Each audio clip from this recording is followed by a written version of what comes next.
Hello and welcome to another mini lecture.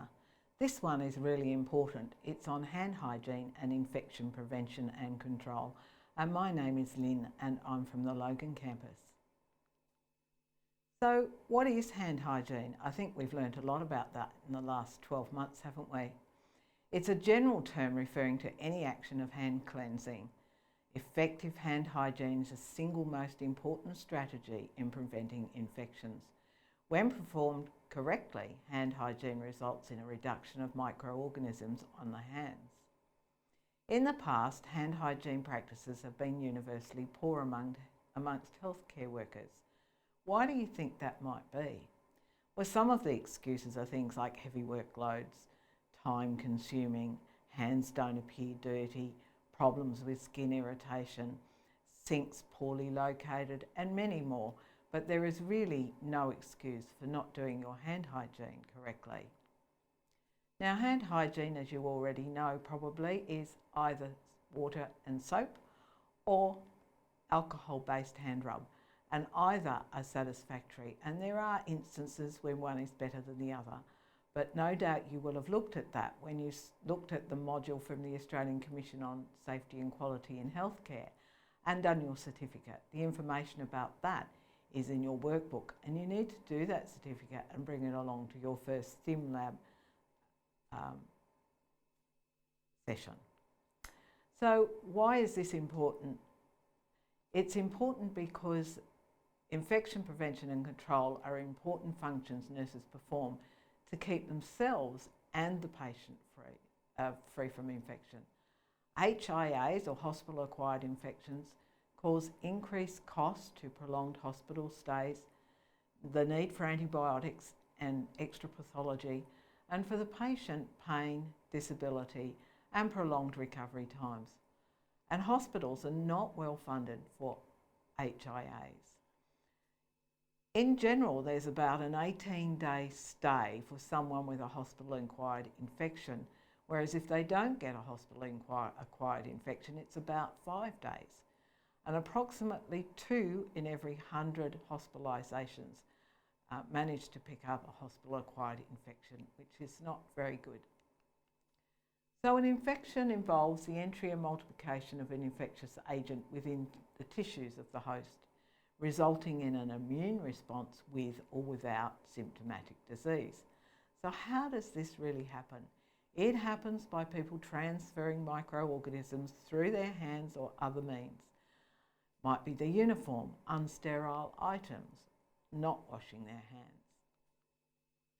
So healthcare associated infections are contracted by patients during admission to a healthcare facility, often transmitted by healthcare workers themselves, as I said, failing to wash their hands correctly. Antibiotic resistant microorganisms present in hospitals can cause infections that are difficult to treat. It can be exogenous, or microorganisms external to the body, or endogenous, which is microorganisms that normally reside in the body but end up in the wrong place. And I'm sure we've heard of methicillin-resistant Staphylococcus aureus, or MRSA, is a common HIA that is picked up by patients in hospitals and is very difficult to treat. Now, we've got a chain of infection, and an infection will develop if the chain is intact.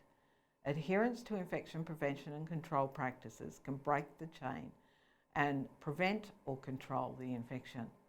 The chain can be broken with adherence to infection prevention and control practices, and that's where we come in.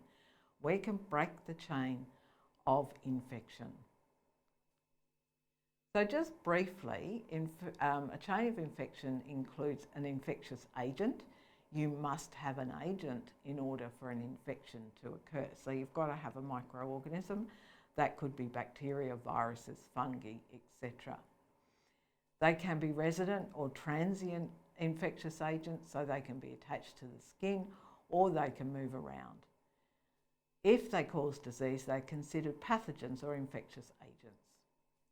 The potential to cause disease depends on whether they've got sufficient numbers, how virulent they are, the ability to enter the host, and the susceptibility of the host. There's got to be a reservoir, and the reservoir is a place where a pathogen can survive or may not multiply. So it's got to have a favourable environment, so it's got to be able to access food, oxygen, the pH has to be right, and all of those things have to be right in a reservoir in order for that pathogen to multiply. It's got to have a portal of exit, so it's got to be able to exit from a source, so that's often via blood or skin. It can be through respiratory tract, so coughing, urinary tract, GIT and reproductive tract, or exactly anywhere where there is body fluid or the ability for that fluid to transmit through the respiratory system and droplet type infections. It's got to have a mode of transmission, and there are several modes of transmission. We've heard a lot about those this year and last year with was COVID airborne or droplet, was it contact, direct or indirect, and we change our minds from time to time about how that was transmitted. But generally speaking, microorganisms either transmitted airborne, droplet, contact, or a combination of those. And of course, through the blood and other body substances. Has to have a portal of entry into the other person's body through an impaired defence system or some sort of way to enter the other person's body. A susceptible host, so your patient receiving the infection would probably have an immune problem and maybe a problem with their health status, which most people do when they're in hospital. They could be elderly, and that's where our problems have occurred with COVID-19. Our elderly are particularly susceptible, and the virulence of the agent. So in order to prevent this, we need to incorporate standard precautions into everything we do. And that's why it's called standard precautions. We do this for everybody. So hand hygiene, the 5 moments of hand hygiene, use of PPE, so personal protective equipment like gloves, gown, mask, safe use and disposal of sharps, routine environmental cleaning, reprocessing of reusable medical equipment and instruments, respiratory hygiene and cough etiquette, aseptic non-touch technique, appropriate waste management, appropriate handling of linen.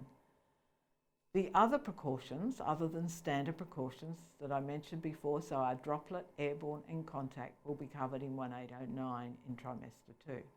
But standard precautions are for everybody. Droplet, airborne and contact are precautions that are needed for specific microorganisms. So PPE is anything that is worn to minimise health or safety risks. So we've got our face masks, goggles, gloves, and we can have sterile or non-sterile gloves, gowns and aprons. Hand hygiene and the use of non-sterile gloves and aprons are essential when there is a risk of coming into contact with body fluids. So any time you come into contact with body fluids, you need to make sure that your hand hygiene is correct and you're wearing non-sterile gloves and an apron. And we'll talk a lot about this in the sim labs.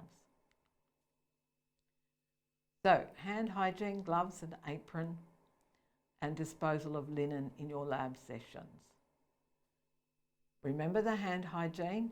You will have seen this on your Australian Commission on Safety and Quality in Healthcare module on hand hygiene, when to do it. There are 5 moments of hand hygiene, and these are strictly adhered to.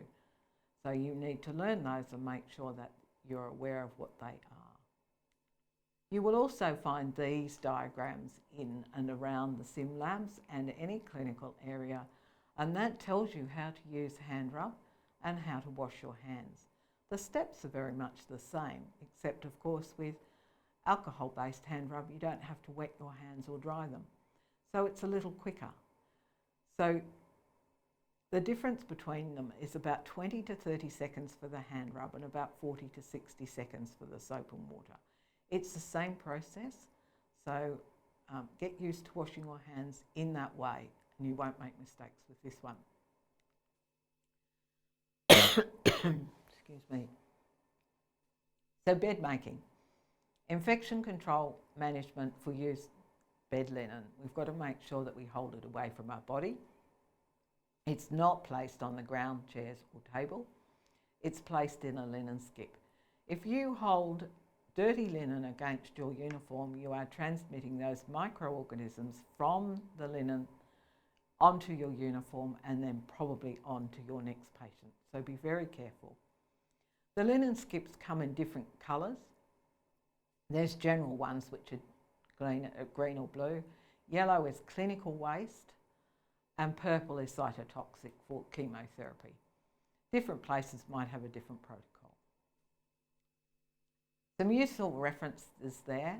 Read up about these things in your modules, and we'll look forward to seeing you in the sim labs fairly shortly. Thank you.